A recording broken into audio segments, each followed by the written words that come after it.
Hello, I'm Daniel, and welcome to the Emunah Project. We here at the Emunah Project are continuing in our series of videos with respect to education, information, inspiration, guidance, advice, and I'm going to talk about a brief little verse that's included in the Tochachah, one of two admonitions.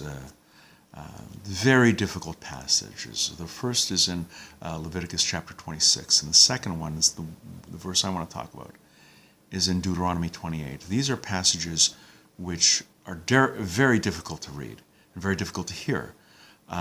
They describe in horrible detail what will happen to the Jewish people if they do not obey God and live a good and godly life full of Torah and mitzvahs. And it's rough reading. But as unusual passages catch my eye, this one did. This is the 28th chapter of the book of Deuteronomy, the Tochachah, specifically verse 29, where it says, "And you will grope at midday as a blind man gropes in the darkness."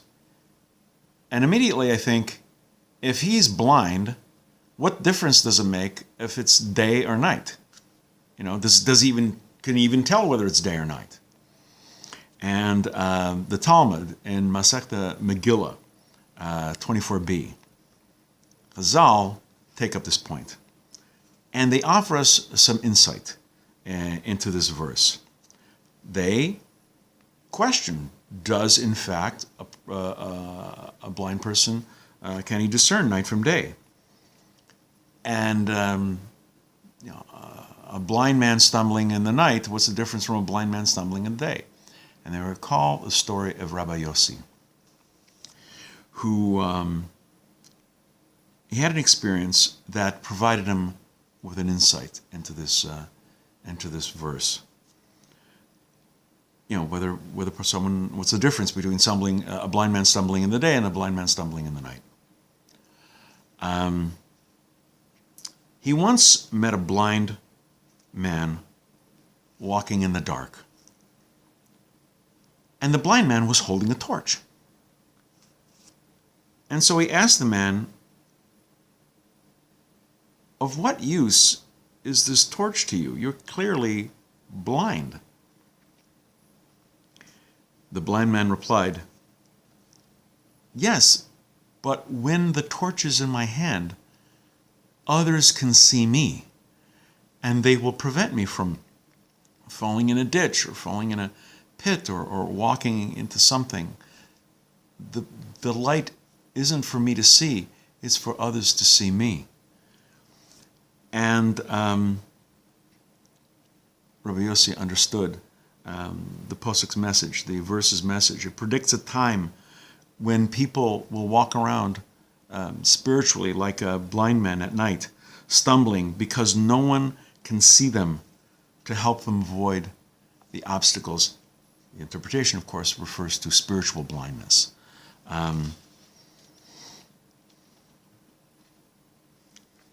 This passage in the Tochachah, like I said before, it's rough reading.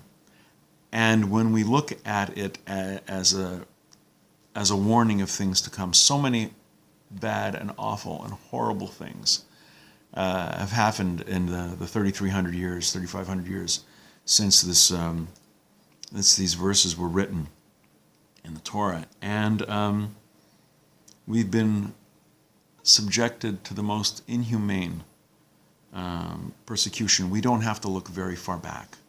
In living memory, the Holocaust, the world stood basically silent.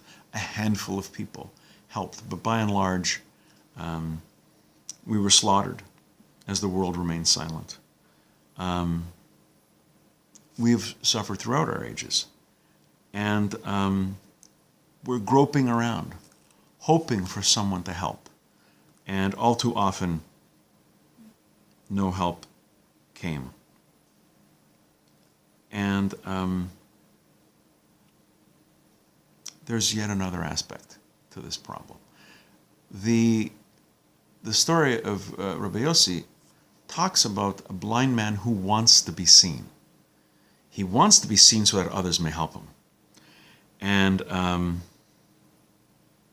what about the Jew who is groping around spiritually but doesn't want to be seen? He's completely assimilated. He's totally secular.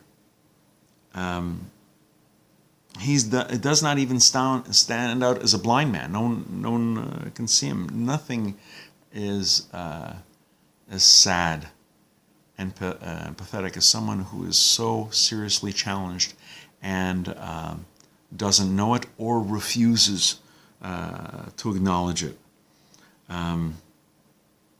The assimilated Jew is spiritually a blind man, someone who doesn't want to be seen. He wants to blend in with everybody else. It's one thing if our enemies ignore our plight, they refuse to see us, but it's a completely different situation when we delude ourselves by ignoring the problem. The Torah is our torch. The mitzvahs, the way of life, that is our torch. And we have to treasure it. We have to cherish it in order to retain the ability to transmit it to our successors, to teach it diligently to our children, and they in turn to their children. Don't be invisible. Let the Torah be a light so that people can see you for who we are, and so that we can in turn be or legoyim, in turn be a light unto the nations. We're going to be doing more videos along these lines. Please come back, please watch, please learn. And until next time, on behalf of the Emunah Project, I'm Daniel, and thank you too much.